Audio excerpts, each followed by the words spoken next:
we're going to backtrack a minute to Joker. Joker brought up a great point, hoping the musical aspects of the new Joker film are akin to like $1 Million Mermaid or Gentlemen Prefer Blondes.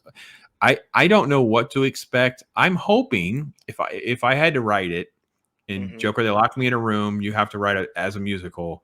It would be more like their mental illness is manifesting as musicals. So it's Harley Quinn and Joker's their mental illness and their love for each other, like mad love. It's like that kind of stuff is manifesting through songs and things like that. The whole film is not a musical, but there will be a lot of musical elements because they're insane individuals. So you have a killing spree. They're going to sing and dance about it. And I got to be honest, that's on brand. They could pull it off. So we'll see. Do you watch The Boys? I've watched season 1 of The Boys. I have not gone past. Okay. Well, that's not true. Season 2 was when they went Yahtzee, right? Season 2 had weird. Yahtzee stuff. Yeah, I was kind of in and out on 2. I don't remember much of 2. I was like, you're really losing me. Like it got scattered or something. I don't know.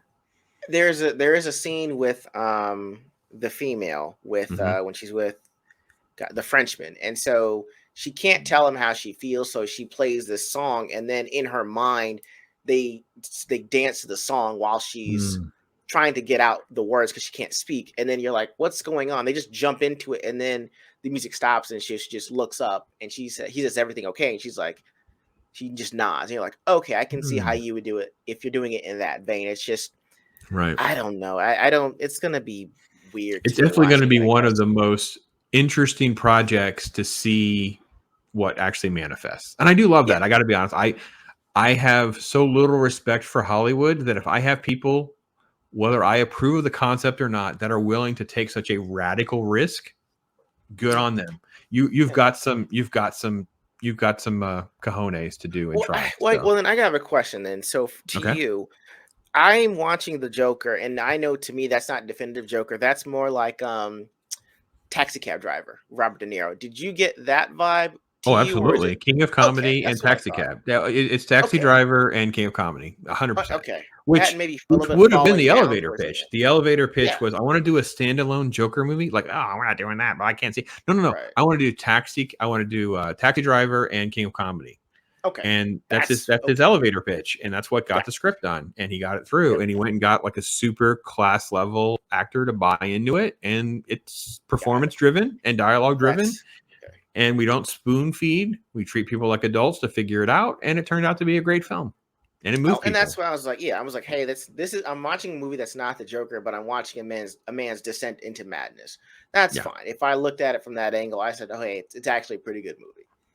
And I don't mind. And I said all along, and maybe a hot take if you guys want. I said I am totally okay with this being proto Joker, like what Gotham tried to do with the idea of like a Joker that inspired another Joker kind of thing or something like that. I'm totally okay. This is proto Joker. It's not really Joker. It's the guy that inspires the Joker who becomes the Joker. Or I can totally get the mental illness transference, lack of a better term, of something like that, right? Someone who's like, they're ill and they're looking for solutions in their own life and they're in a mental hospital and maybe they see this person as inspirational and they're doing what I want to do. I don't know. There's tons of options that you can kind of hammer out.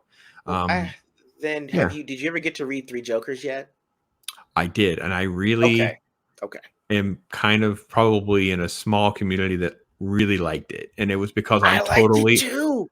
There's a lot of it to do, and there's a lot of hate that people have a lot of hate for it because it just kind of messes up a lot of canon and stuff. And I got to be honest, though, the nostalgia was so good that I was all in. I was like, this is freaking great, man. I'm loving the different versions. And I kind of saw the shots coming. Like I kind of saw the twist coming. Like I could kind of figure out where you're going, but it still delivered for me. I had a great time with it. I really did. Honestly, for me, it's like, well, if Barbara wasn't with Dick Grayson, she wouldn't be with Bruce. She'd be with Jason, because even in like their attraction in grief makes so much sense. Because it's like, well, hey, the link we have, the guy that changed both of our lives, I'm gonna get my version of that Joker, and it would make for a great moral dilemma for Barbara. Dick Grayson's always gonna do the right thing regardless, and you always feel like Batman's one more tragedy away from snapping out and killing the Joker. But with Barbara and Jason Todd, their dialogue to me was the best part of it. And would just explain the fact that this is why Batman can never figure out who he is, because he keeps being someone different.